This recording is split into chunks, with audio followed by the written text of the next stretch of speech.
नमस्कार दोस्तों, स्वागत करते हैं हम अपने चैनल पे। आज हम सामाजिक अध्ययन का चौथा प्रैक्टिस सेट लेकर आए हैं। पहला प्रश्न ये है, औरंगजेब ने दक्षिण में जिन 2 राज्यों को विजित किया था वे थे। तो बात की जाए औरंगजेब की, तो औरंगजेब ने जिन राज्यों को विजित किया था वे थे, पहला था बीजापुर और दूसरा था गोलकुंडा। तो इस ऑप्शन सी में है और इसका सही आंसर हो जाएगा सी। चलिए अगले प्रश्न की तरफ आते हैं। अगला प्रश्न है, रजिया सुल्तान किसकी बेटी थी? तो रजिया सुल्तान इल्तुतमिश की बेटी थी। नेक्स्ट प्रश्न, आर्य भारत में सर्वप्रथम कहाँ आए? तो आर्य भारत में सर्वप्रथम पंजाब में आए।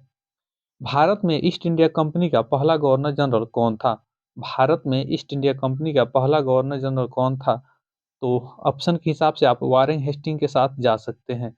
भारत का पहला गवर्नर जनरल का बात की जाए तो यह बना था 1833 के एक्ट के तहत बनाया गया था लॉर्ड विलियम बेंटिक को। 1833 एक्ट के तहत किसको बनाया गया था? लॉर्ड विलियम बेंटिक को। 1773 के एक्ट के तहत वारेन हेस्टिंग्स को बंगाल का गवर्नर जनरल बनाया गया था। चलिए अगले प्रश्न की तरफ आते हैं। अगला प्रश्न है, निम्नलिखित में से किसने अंततः मराठा पेशवा को पदच्युत कर उसके क्षेत्रों पर कब्जा कर उसे एक दूरस्थ स्थान पर भेज दिया? तो इसका सही आंसर हो जाएगा हेस्टिंग्स। क्या नाम था इसका? हेस्टिंग्स। यानी कि यह वारेन हेस्टिंग्स नहीं था, यह लॉर्ड हेस्टिंग्स था। और अगला प्रश्न है, कांग्रेस ने प्रथम स्वतंत्रता दिवस मनाने के लिए निम्न में से कौन सी तिथि निश्चित की थी? तो 26 जनवरी 1930 यह निश्चित किया गया था लाहौर अधिवेशन में। अगले प्रश्न की तरफ आते हैं। अगला प्रश्न है, अखिल भारतीय राष्ट्रीय कांग्रेस की प्रथम महिला अध्यक्ष कौन थी? तो ये थी एनी बेसेंट। बात की जाए भारतीय राष्ट्रीय कांग्रेस की महिला अध्यक्ष के बारे में, तो 3 महिला अध्यक्ष बने थे, जिनमें से एक 1917 में एनी बेसेंट और एक बनी थी 1925 में सरोजिनी नायडू और एक बनी थी 1933 में नलिनी सेन गुप्ता। और सबसे पहले एनी बेसेंट को कोलकाता अधिवेशन में भाग लिया था और उसके बाद से सरोजिनी नायडू जो थी ये बनी थी कानपुर अधिवेशन में 1925 में और नलिनी सेन गुप्ता भी कोलकाता अधिवेशन 1933 में।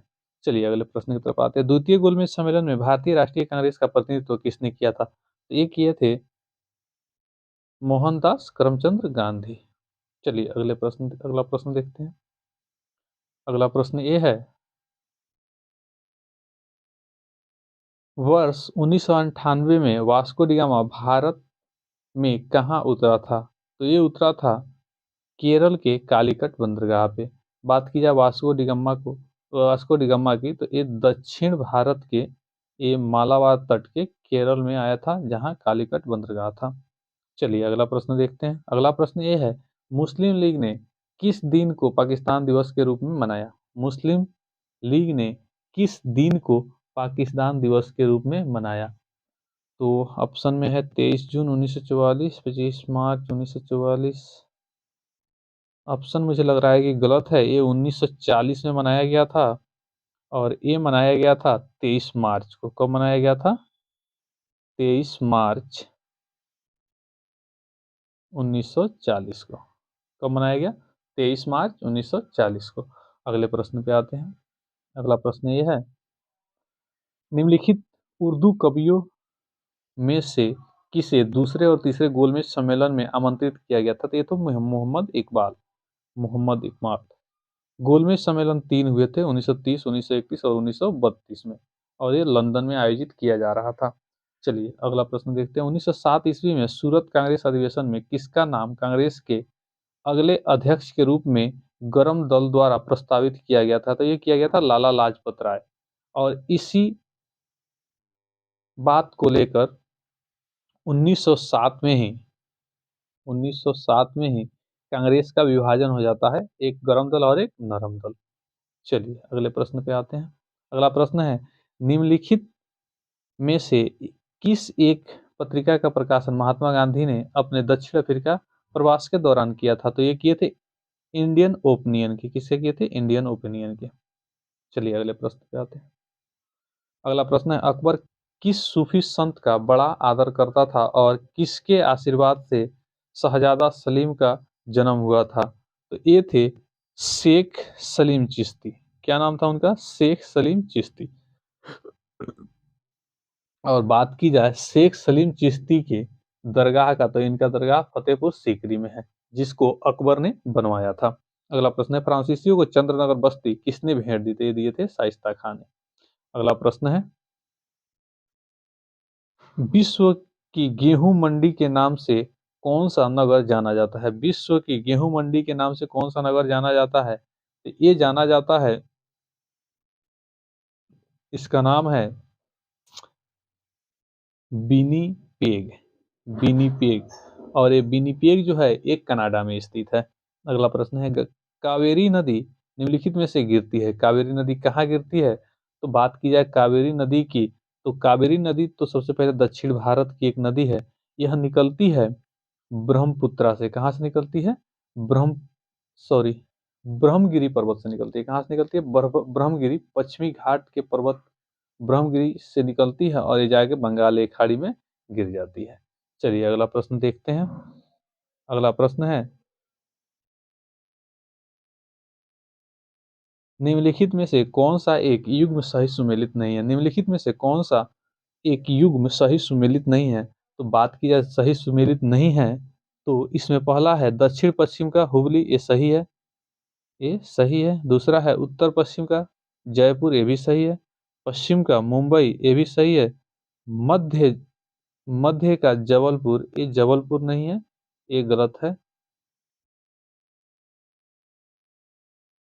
इसका भी कहाँ है? तो मुंबई ही है। मध्य रेलवे जोन का मुख्यालय मुंबई है। चलिए अगले प्रश्न पे आते हैं। प्रसिद्ध लैगून झील चिल्का किस राज्य में है? तो ये उड़ीसा में है। अगला प्रश्न, हजारों झीलों की भूमि के नाम से प्रसिद्ध है? तो ये फिनलैंड है। हजारों झीलों के भूमि के नाम से कौन प्रसिद्ध है? फिनलैंड प्रसिद्ध है। चलिए अगले प्रश्न पे आते हैं। कृष्णच्छिद सिद्धांत, कृष्णच्छिद यानी कि ब्लैक होल सिद्धांत को प्रतिपादित किसने किया था? तो ये किए थे एस चंद्रशेखर। किसने किया था? एस चंद्रशेखर ने किया था। और कब किया था? तो 1930 में, लेकिन इसका प्रकाशन 1935 में किया जाता है। कृष्ण छिद्र का खोज किए 1930 में, लेकिन इसका प्रकाशन 1935 में किए थे। चलिए अगले प्रश्न पे आते हैं। अगला प्रश्न है, भारत में कितने मुख्य बंदरगाह है? तो ये 13 है। अगला प्रश्न है, काली मिट्टी के काली मिट्टी के संबंध में निम्नलिखित में से कौन सा कथन असत्य है? तो पहला ऑप्शन है, काली मिट्टी कपास की वृद्धि के लिए आदर्श होती है, बिल्कुल सही। इसमें आर्द्रता को अधिक समय तक धारण करने की क्षमता होती है, ये भी सही है। सूखने पर काली मिट्टी में दरारें पड़ जाती है, ये भी सही है। इसकी जुताई अधिक करनी पड़ती है, बिल्कुल नहीं, इसकी जुताई अधिक करने की आवश्यकता नहीं होती है, कम जुताई पर भी इसमें फसल अच्छे होते हैं। चलिए अगले प्रश्न पे आते हैं। अगला प्रश्न है, भारत में समुद्री तट रेखा वाले राज्यों की संख्या कितनी है? तो ये 9 है। भारत में समुद्री तट रेखा वाले राज्यों की संख्या कितनी है? तो 9 है। निम्नलिखित में से कौन गर्म जलधारा है? निम्नलिखित में से कौन गर्म जलधारा है? तो ये है ब्राजील की जलधारा। क्या है? ब्राजील की जलधारा इसमें से गर्म जलधारा है। कैलिफोर्निया, वेनेजुएला और लेब्राडोर, ये सब ठंडे जलधारा है। ये तीनों के तीनों क्या है? ठंडे जलधारा है। अगला प्रश्न पे आते हैं। अगला प्रश्न है, दुरंड रेखा निम्नलिखित में से किन देशों की सीमाओं का सीमांकन करती है? दुरंड रेखा दुरंड रेखा निम्नलिखित में से किन देशों की सीमाओं का सीमांकन करता है? तो इसका सही आंसर हो जाएगा पाकिस्तान और अफगानिस्तान। बात की जाए डुरंड रेखा की, तो जब ये खींची गई थी तब भारत और अफगानिस्तान के बीच था, लेकिन पाकिस्तान के बंटवारे के बाद अभी यह किसके बीच काम करता है? तो पाकिस्तान और अफगानिस्तान के बीच। अगर ऑप्शन में होता भारत और अफगानिस्तान, तो इसके अनुसार भारत और अफगानिस्तान आंसर देते, लेकिन इसमें वैसा कुछ है नहीं, इसलिए इसका सही आंसर क्या हो जाएगा? पाकिस्तान और अफगानिस्तान। चलिए अगला प्रश्न देखते हैं। कोलार स्वर्ण खदान निम्नलिखित में से किस राज्य में स्थित है? तो यह कर्नाटक में है। कोलार स्वर्ण खदान कहाँ स्थित है? तो ये कर्नाटक में स्थित है। अगला प्रश्न है, भारत का प्रथम स्टील प्रोजेक्ट शहर स्थापित किया गया था। ये जमशेदपुर में किया गया था। बाकू किस लिए प्रसिद्ध है? बाकू किस लिए प्रसिद्ध है? तो बाकू प्रसिद्ध है खनिज तेल के लिए। बात की जाए बाकू की, तो बाकू अजरबैजान की बाकू अजरबैजान की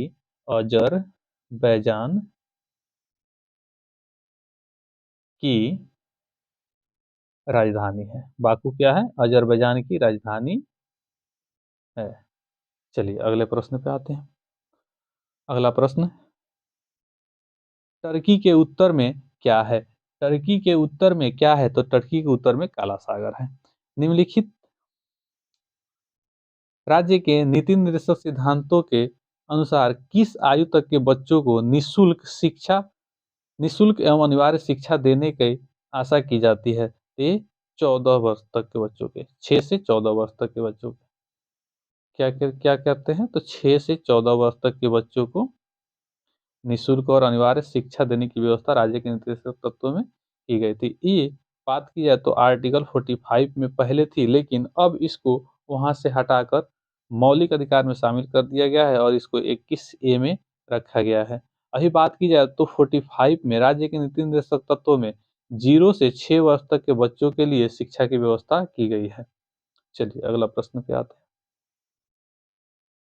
हमारे राष्ट्र ध्वज के मध्य स्थित धर्म चक्र की 24 तिलियां किसको दर्शाती है? ये 24 घंटों को दर्शाती है। भारतीय संविधान के किस भाग को उसकी आत्मा की संज्ञा दी गई है? बात की जाए भारतीय संविधान की, उसकी आत्मा किसको कहा जाता है? तो प्रस्तावना को कहा जाता है। एक ये भी है संवैधानिक उपचारों का अधिकार, इसको भी भारतीय संविधान की आत्मा कहा जाता है, लेकिन ये डॉक्टर भीमराव अंबेडकर के अनुसार, किसके अनुसार?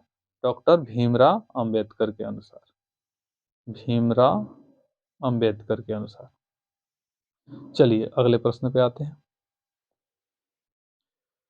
एक व्यक्ति राष्ट्रपति पद के लिए अधिकतम कितनी बार निर्वाचित हो सकता है? तो बात की जाए भारत में, तो भारत में कोई सीमा निर्धारित नहीं किया जाता है, नहीं किया गया है। भारत में कोई भी व्यक्ति राष्ट्रपति बनने के लिए बाधित नहीं है कि वो एक बार बनेगा या 2 बार बनेगा।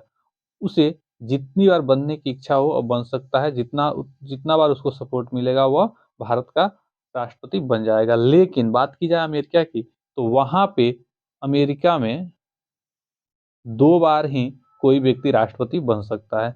चलिए अगला प्रश्न है, निम्नलिखित में से कौन सा उच्च न्यायालय एक से अधिक राज्यों का उच्च न्यायालय है? तो यह है गुवाहाटी उच्च न्यायालय।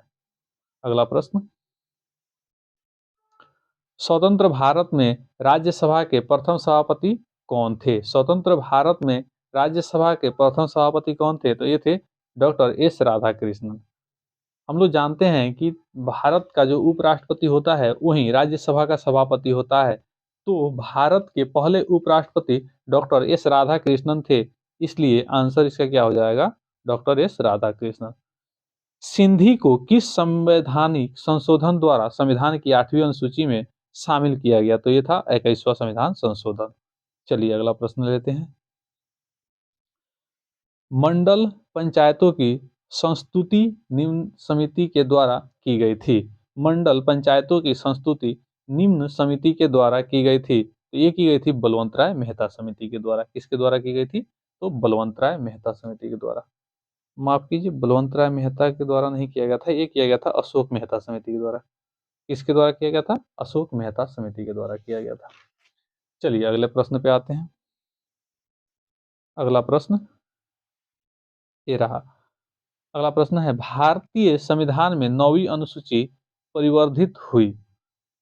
भारतीय संविधान में 9वीं अनुसूची परिवर्तित, यानी कि भारतीय संविधान में 9वीं अनुसूची कब जोड़ा गया? तो यह प्रथम संशोधन के द्वारा, यानी कि प्रथम संविधान संशोधन के द्वारा 9वीं अनुसूची को भारतीय संविधान में जोड़ा गया। समवर्ती सूची का विषय है, समवर्ती सूची का विषय कौन है? तो यह है आर्थिक और सामाजिक नियोजन। बात की जाए सूचियों की, तो 3 सूचियां होती है, एक होता है राज्य सूची, दूसरा होता है संघ सूची और तीसरा होता है समवर्ती सूची। तो संघ सूची पर केंद्र सरकार को कानून बनाने का अधिकार होता है, राज्य सूची पर राज्य सरकार को कानून बनाने को अधिकार होता है, और बात की जाए समवर्ती सूची के, तो समवर्ती सूची पे दोनों सरकारें कानून बना सकती है। चलिए अगले प्रश्न पे आते हैं। समान कार्य के लिए समान वेतन, समान कार्य के लिए समान वेतन, इसको ऑप्शन से देखना होगा मुझे कि संविधान के अधीन एक मूल अधिकार है, बिल्कुल नहीं है। संविधान के अधीन एक मूल अधिकार नहीं है, हो सकता है। शीघ्र ही मूल अधिकार बना दिया जाएगा, बिल्कुल नहीं। इन में से कोई नहीं। ऑप्शन के हिसाब से आप बी के साथ जा सकते हैं कि संविधान के अधीन यह मूल अधिकार नहीं है। क्यों? क्योंकि इसकी व्यवस्था संविधान के 39 डी में किया गया है। समान कार्य के लिए समान वेतन का व्यवस्था किसमें किया गया है? संविधान के आर्टिकल 39 डी में, और यह राज्य के नीति निर्देशक तत्वों में वर्णित है। चलिए अगले प्रश्न पे आते हैं। अगला प्रश्न है, पिछड़ी जातियों के आरक्षण के संबंध में निम्नलिखित में से कौन सा लक्षण तर्क संगत नहीं है? तो ऑप्शन ए है जाति पिछड़ेपन की अवधारणा की एकमात्र कसौटी है, ये नहीं है, ये सही हो सकता है।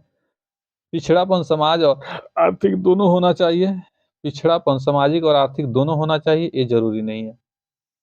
आरक्षण अत्यधिक नहीं होनी चाहिए, ये भी सही नहीं है।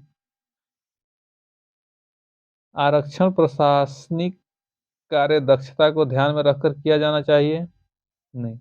इसका सही आंसर हो जाएगा ए, जाति पिछड़ेपन की अवधारणा की एकमात्र कसौटी है, ये सही, ये तर्कसंगत नहीं है।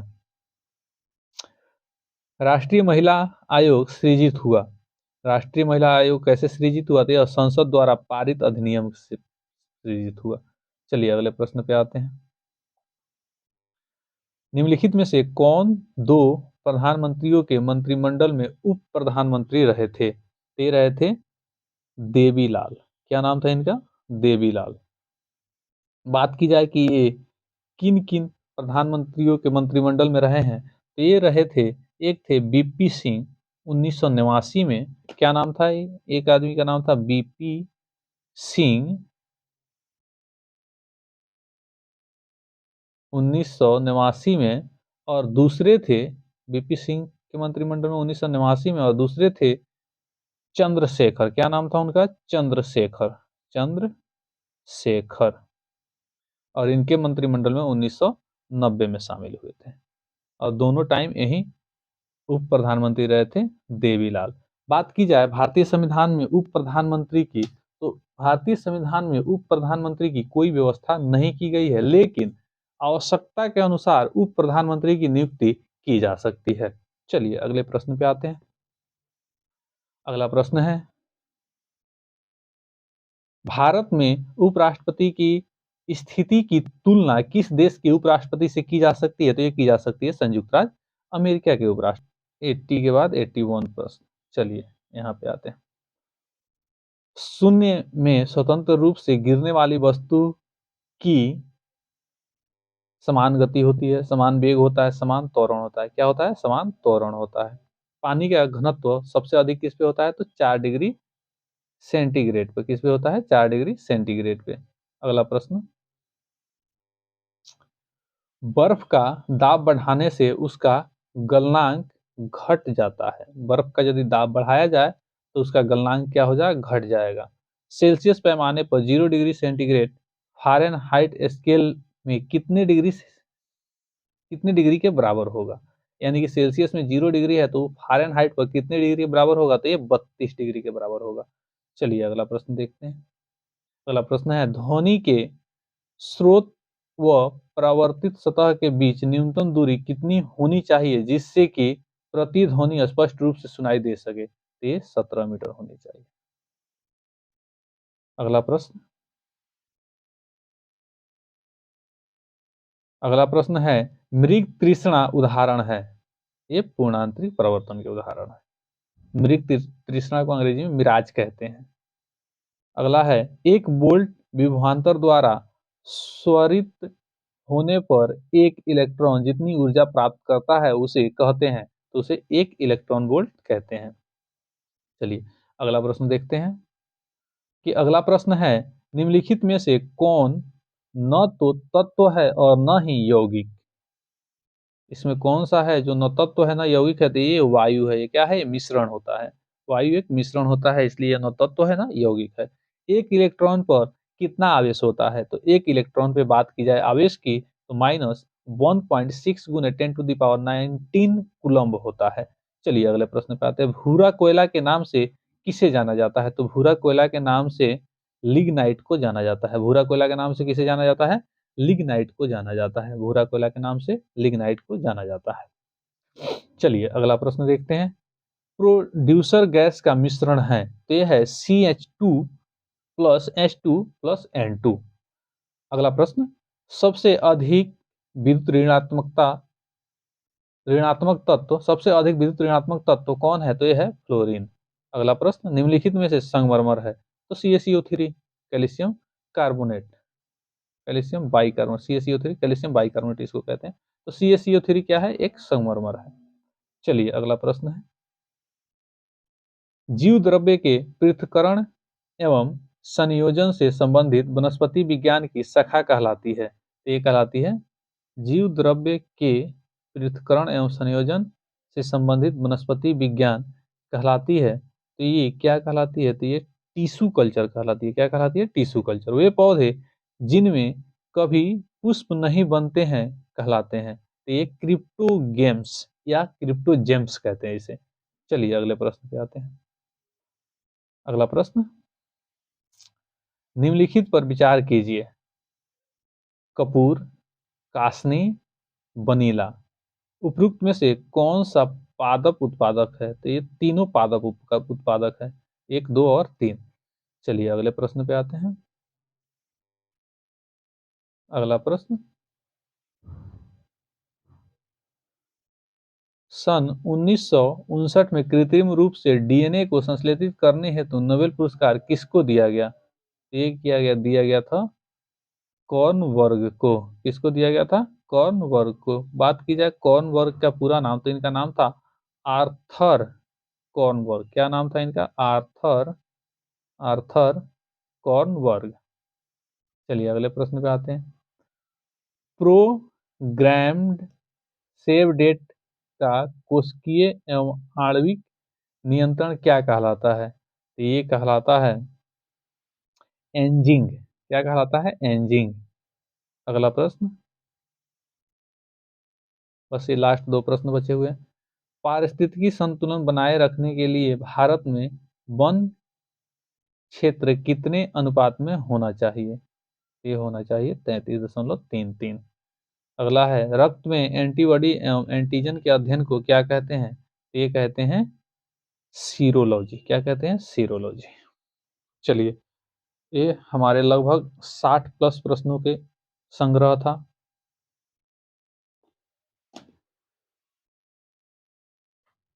अगला वीडियो हम फिर बहुत जल्द ही लेकर आएंगे।